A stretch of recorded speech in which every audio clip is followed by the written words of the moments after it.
Hey, what's going on, guys? Welcome back to another edition of Lisa Renee TV. If you have not yet subscribed to the channel, what are you waiting for? Make sure to hit the subscribe button the day before you leave, and make sure to thumbs up the video if you do like what you see, and to share on all your social media networking sites that you happen to be on at this time. Hello, and welcome. Hey guys, I'm so happy to be back in front of the camera. I may have been missing, had a little hiatus. I know in the last video I did give detail as to why I've been missing due to my mother's illness, but now I am back in front of you, so I'm very happy about that. So without further ado, we're going to jump right into it. Okay, so today I want to speak a little bit about tide shifts. So I think I've touched on this in the past with just the changing of seasons. I may have. I don't know why it feels familiar. Maybe I haven't. So, but tide shifts. So life changes. Are you changing with it? I don't know. Are you? Yeah. How do you stay open in a world of change, and how do you stay focused and keep your faith constant? So those are great questions to ponder on. How do you do that? Because it's like you realize every moment that we have is so precious, because every moment we have, it doesn't last, and it's ephemeral, and so it's going to be here for like a split second, and it's like bye bye. So because of that, you have to kind of literally hold on tightly to every moment you have, and make sure you get the most out of every moment you have. So every memory, all time spent with family, friends, coworkers, whatever it is, everything you do in life, it needs to have a purpose, or else it's like you're wasting time, literally, because you don't have but a few moments. You just have a few moments. And it's like things are just constantly shifting, tides are turning, shifting, tables are turning, things are constantly moving on day by day. So, you have to really start thinking, not to, spook anyone or scare anyone, but just kind of make you think like, okay, what am I doing with my time? How have I been using my time? Have I been using it wisely or foolishly? Like, what have I been doing? Or is it a mix of both? Because if it is, you might want to straighten that out. Just kind of think, get yourself back to the center. And so you can kind of look at things like, okay, I don't need this in my life. I don't need that. I don't need that person. I don't need this. You know, God help me sort. And God usually is great when it comes to helping you sort out what you need and what you don't need in your life. What is wasting your time? He's great with letting you know, like, that person's wasting your time. That person's also wasting your time. That person wants to steal your time from you. This thing right here that you hooked on to, that's definitely wasting your time. So because you got to clear out these little distractions, and it just really all these sometimes some of these things are like, what is that? It creates a deficit in your life account, and you're going to end up, overdrawn. Okay, that account, you're not gonna have nothing, because after you get so many overdrawn, overdraft fees, and you can't pay for it, they close your account after a while. They're like, well, this account isn't active. This person isn't responsible, financially. So close it, and then they send the bill to a creditor. So it's just time to start, thinking about things. And I've been thinking about things personally. I've been put in that position, so to speak, by life, and by God, to kind of think about just some things, as far as people, and just maybe things I was doing, and not that I was doing anything really bad, but just really having more of a clear focus on how I spend my time, and starting to appreciate people that are in my life, more so. So I've had that unique privilege, and I am very grateful and thankful to have that opportunity. So basically, the key and the answer to the questions I just asked you a moment ago is holding on to God's unchanging hand will be the ultimate key to bringing you through. And like, holding on to God's unchanging hand is such like it's a common cliche phrase, like we heard a million times before. But it's so funny, because even phrases like that are like new to me now. Like, I feel like they're renewing themselves to me, like, for some strange reason. it'd be like songs that I've heard since I was a little girl in my grandfather's church. You know, I told you guys he's my pastor. He used to be my pastor before he passed away when I was 18 years old. And like it'd be songs that we used to sing in the choir. I used to be in the choir at my grandfather's church. And it's like that, like songs that we sang and phrases like this that I would hear him say, and they keep coming back. Like I've been hearing his voice in my mind, so I feel like he's speaking to me in a sense. I don't know if you guys believe in that, but I do. You know, I know like the spirits, they, you know, 'cause spirits, they don't die, and there is life beyond, you know, this veil of tears. That's another phrase he would say. There is something beyond this veil of tears. So it's just crazy because all this stuff, like he's been, I feel like it's here. He's been talking to me, you know, and all these memories come back to me, you know, and everything is new. Like what's considered old, and you know what was considered old, like oh that's something we used to do, and you know that's such a cliche. It's like it's renewing itself to me, and like now I understand. It's renewing itself to the point where I understand it now. Like I understand it much better. Whereas I guess I took it for granted when I was younger. You know, it was just something that you heard, and so you're like, whatever. It's just a song I'd be saying. It's just a phrase we use in church, but you don't think anything of it because you're too young to understand it. And so now these things mean something to me now at 30 years old, whereas I was 15 or 12 or 10, they didn't mean too much to me, you know, because you don't really get it. You don't get the full scope. And, you know, God knew that. Like, she's not understanding this because she's a child. You know, when you were a child, you spake as a child, you acted as a child. But now that you are an adult, you put all childish things away. And that's in the Bible, you know. So you put all the childish things away. And so now you're able to grasp things like an adult woman or an adult man should be grasping things. So it's pretty cool, you know, just kind of having all these things come back to me. So yeah, but there's just so much going on in this season and on to the next as well that I feel, you know, is happening for me and for, you know, different people. I've had um, the biggest life altering event happen to me recently. I touched on it in the last video, so I kind of prepared you, you know, for what could happen. So my mom, unfortunately, she lost her battle to cancer. She has went home to be with the Lord on October 11th. It was around 5 something in the morning. My aunt was with her the whole time. She was by her bedside holding her hand. Held her hand when she took her last breath. So I was thankful to God that my mother was not alone. The reason why it was just my aunt at the hospital is because we were there the night before. Well, I would say, yeah, the night before she passed. So we were all there. My whole family was there, surrounding her, loving on her, telling her how much we love her, and talking to her.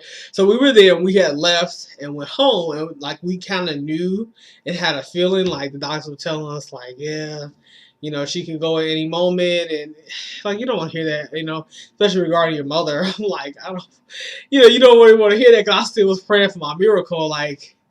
God, I know if you can do it, if anybody can do it, you can. And I was still praying for that miracle. And I didn't know, but I had accepted God's will at the same time in the midst of praying for a miracle. I was like, well, whatever, you know, your will is, it's fine with me. And I told Mom, I was talking to her. I'm like, you know, I know you've been fighting for a long time. I said, I know you might be tired of fighting. I said, whatever happens, it's fine as long as it's according to God's will. And I told her that it is okay if you want to go, and like it's okay because I feel like sometimes when your loved ones are in that kind of dire situation, sometimes they want your permission almost as a family. Like they may ask you for like she asked us, like she was just saying one day, like just let me go, and we like, well, let's go where, you know, we know she wants to go home, you know, to our house, but we, you know, I was like, I think she's talking about, you know, me and my aunt was talking, and I said, I think she's talking about heaven, and you know, we was agreeing, and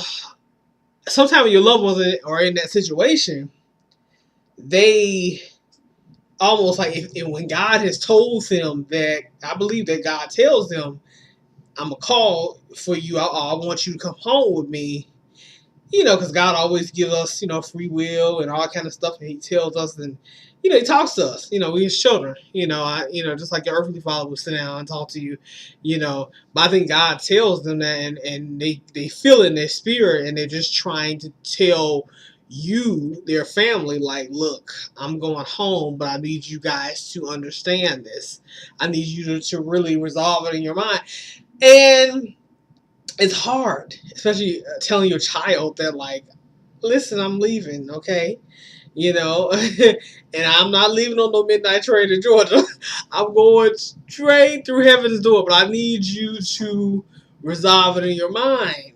So it's almost like you need your family's permission. Like God don't need nobody's permission, right? But at the same time, He's good enough God to allow your family to resolve it in their minds. So He just allows that process to take place before He, takes you on, because He needs them to be right in their mind and spirit. It's still gonna hurt. It don't take away the hurt, the pain. It has not taken any of that away from me. But at the same time, I was allowed the time. I thank Him for that. In order to kind of prepare a little bit for it mentally. I was like, okay. And so I was able to accept His will and be okay with it. So was the rest of my family. So we're grateful for that.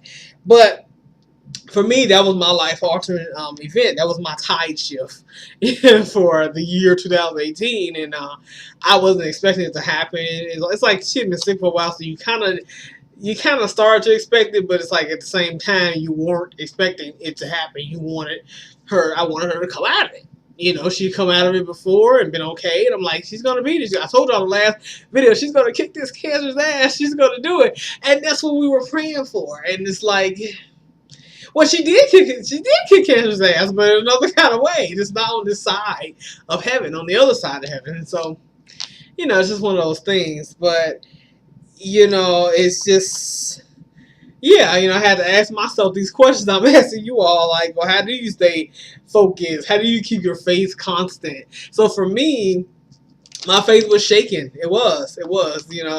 I was like, what is God doing? Why is He doing this to me? Why is this happening? She even was thinking that she did something wrong because she didn't understand. She's like, God, why me? And my uncle told her, you didn't do anything wrong. You didn't do anything. She didn't understand why she was in so much pain, why this was happening to her. I'm like, Mom. And I had to tell her, Mom, you didn't do anything wrong. I said, you didn't do anything wrong. I had to comfort her, and I was reading her Bible verses in the hospital, just trying to, comfort her and just get her mind back to a positive place. And when she left here, before she left here, she was singing and praising God, and I was so happy. I was so happy to hear it, because it shifted. The atmosphere shifted. She went from a place of like, oh God, why me, and why you doing this, to, God, I love you. I'm praising your name. And I know that you care for me, and it was amazing. So God was with her the whole time. He never left her. So the highlights, I'm going to say, to me, that I noticed in my life since this happened is the love that I feel, it's all around me. And, from God on down, like, like the love I feel, and I still feel my mother's love, because the love never dies, and they're always with you, spiritually. Like, you never gone. I mean, they're not gone anywhere. They're gone, but they're not gone. So, but yeah, I feel like an immense amount of love, and I never expected to just be in this space, but it feels great. I feel a lot of love. I feel a lot of family support. My family has been tremendously supportive of me. We have been working together, get the service together. The service was yesterday. It was beautiful. So we got the service together, everything. I could have done anything. I could have done it without them. It would have been I could have, but it would have been torturous for me. So I was so happy they were there to help me pull everything together. And it's beautiful to have support. Beautiful to have support. So a lot of people don't have that, so it was beautiful. So the fact that she's still here with me, that's another thing I felt, like I mentioned a moment ago. She's still here in the spirit, and I feel that. And then also the biggest point, that God is still good. And also I've kind of felt because I wondered in my spirit, like, why he had made this, why did he have to do this, or why did this happen? And, you know, people always say, you know, I did a video about you can question God. Yeah, you know, I had some questions. I was like, why? Because that's my best friend, you know. I'm like, wait a minute, whoa, wait a minute. Like, she never did anything to anybody. Like, she's a sweet, my mother's the sweetest person you ever meet. I'm telling you, she's so kind and so sweet. I don't want to get emotional, but I'm like, oh my God, why? But I felt that he had basically revealed to me, like, over the past few days as to why the decision had to be made. And it's just been so much wisdom that's been pouring in. But basically, I mean, it gets to a point where um, it's a neighbor of mine. She's really sweet. She's our block club president, very sweet older woman.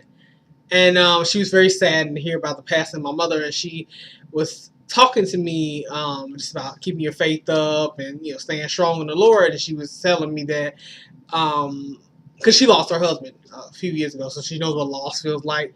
And she said, God doesn't want his children to suffer. And if it gets to a point where you are suffering, he, you know, he may call you home, you know, because he doesn't want any of his children to suffer. So it just, that really did a lot for me because it made so much sense.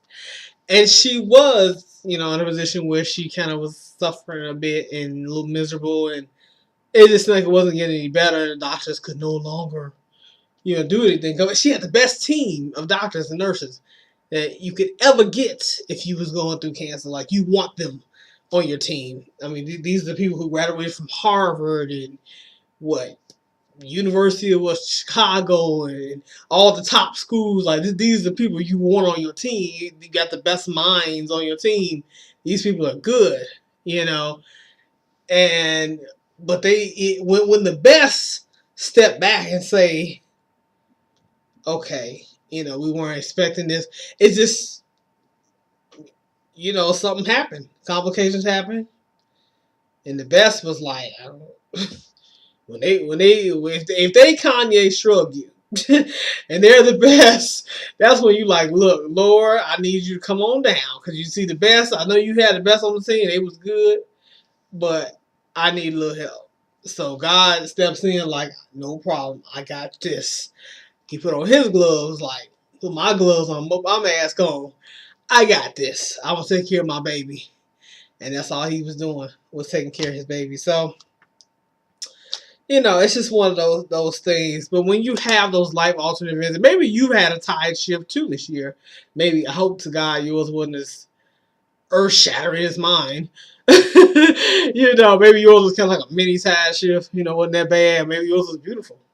But you know, it's like you want to think preparation. You want to get yourself ready, you know, because tide shifts do happen, and mine was unexpected. Sometimes yours will be too. Yeah, it will be something like death or marriage or a baby or whatever it is, new job. It'll be something that will happen to you that changes your universe, and it literally, like, your whole world spins around, and you like, wait a minute. You're like, my axis is crooked. Like, my earth is going the other way, Lord. What is happening? You know, but you will be fine. You will be okay. And a lot of times when your tide shifts, it's a sign of just beautiful things to come for you. So even like mine is such an ugly shift, like, things are going to get better. They always do. Yeah, there's a song, I gotta find out who sings the song, but there's a song, it's got to get better. It's gotta get better. Yeah, he says gotta get better because God's in control. And so it's so true. I love that song. I hear it all the time on Pandora. So, you know, you just have to believe that even when things are like really rough, like it is for me now, you know, and if you want your own rough patch too personally, you know what I'm talking about. It's hard. It's hard to believe that, but I had to make myself, even before she, you know, went home, I had to believe that, and really start looking towards God, and holding on to Him, and really just pressing in instead of pressing into depression. person into a lot of hurt and pain, because don't magnify it. And like without, and I love when Joel Osteen says that don't magnify the problem, we magnify God. Praise God, and that's what you do. So easier said than done, but you got to start. You got to start. It's hard. People can holler out about something being hard all day, but you know, hey, if it's anything else, they'll do it. Anything else in our life that we want. I don't care how hard it is. It could be a club or wherever you want to get to. Directions, I'm confused. Where's it at? Oh, I found it. It was hard to get there, but I got there. So just like that, so do the same thing with God. Don't shortchange him, because he would never do that to you. So just try. Okay, and I will leave you with 2 verses before I get out of here. Psalms 139:16. Your eyes saw my unformed substance. In your book were written, every one of them, the days that were formed for me, when as yet there was none of them. So God knows you. He knows you inside and out. He knows all the days that are planned for your life. He knows your life from front to back to front, side to side, up and down, all around. He knows you. The man knows you, okay? He knows you real well.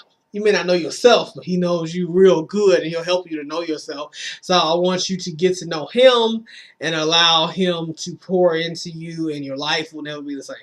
I promise you, because I could have never got through that had I not known him. I want to tell you, I would have, if I hadn't known Jesus, I hadn't known God. Oh, I would have been just a blubbering soul. I would have been just blithering and blubbering, and I would have been messed. So thank God for my relationship with him. And Galatians 6:9. And let us not grow weary of doing good, for in due season we will reap if we do not give up.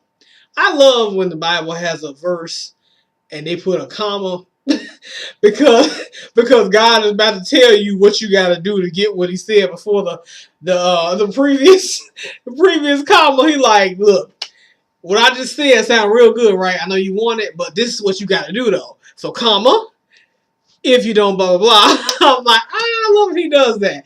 I love that. I was like, he's saying, wait for it, before you get excited. You cannot do this.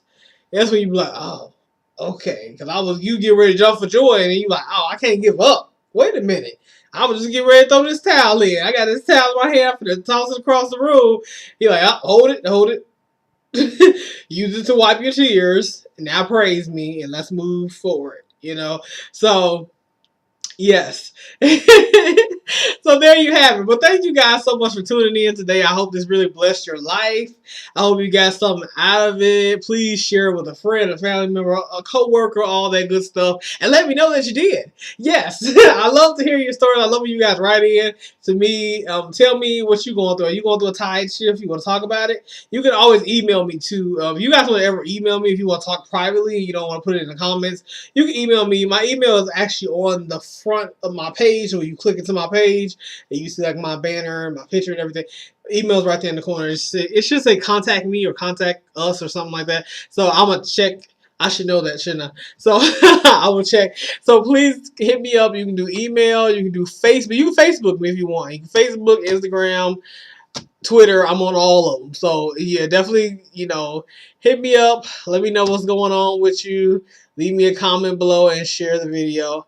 All right. So you guys have a blessed rest of your week. And you guys take care, and I will see you next time. Bye.